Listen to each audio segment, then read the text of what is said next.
Hoover Dam had been years in the planning.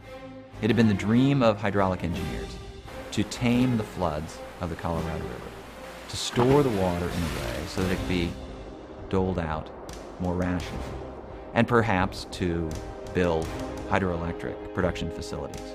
And so this was a way of taming the West. The Hoover Dam was a statement about what America was all about. Nothing is too big to take on, and we're going to change this country.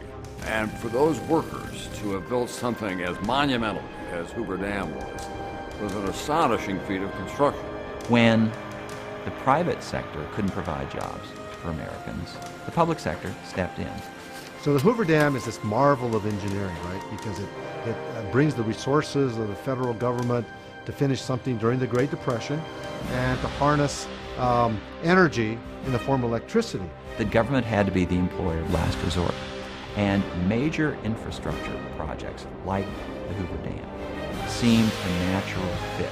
These were things that would benefit the national interest, things that would have been done eventually anyway, but things that should be done now because people needed the jobs. It's the largest use of concrete in the world up to that point, also requiring masses, armies of workers of every stripe, of every ethnicity, Mexican, Irish, you name it. There's a lot of immigrant workers, a lot of native-born American workers. Treacherous work because you are having to dynamite areas and you have to dig out. There's machinery, but you're still using a lot of pick and shovel.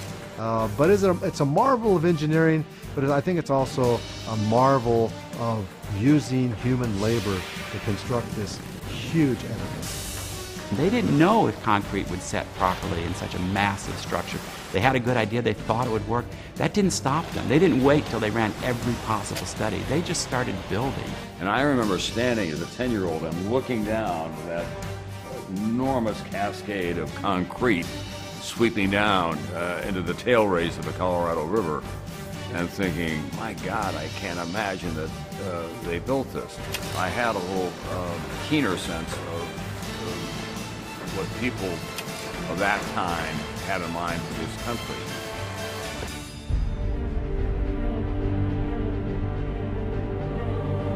And what I've always loved about the Hoover Dam is that it was such a mix of the working class and the white collars, the engineers, and then the public officials who had the vision and the dream of doing it, all coming together. They were, in a way, our pyramids. We were building something that would last and be a statement about who we were. The workers at Hoover Dam, I can't even fathom it. If you've been to Las Vegas in the middle of the summer, it can get up to 115 degrees. Where Hoover Dam's located at, it can get over 120.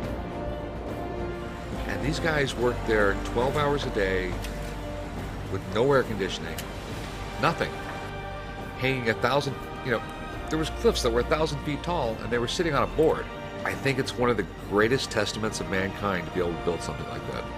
And those elements came together in the construction of dams like the Hoover Dam, which was the biggest dam of its time and became sort of the showpiece of American know-how and of America's persistence, optimism, even amid the Great Depression.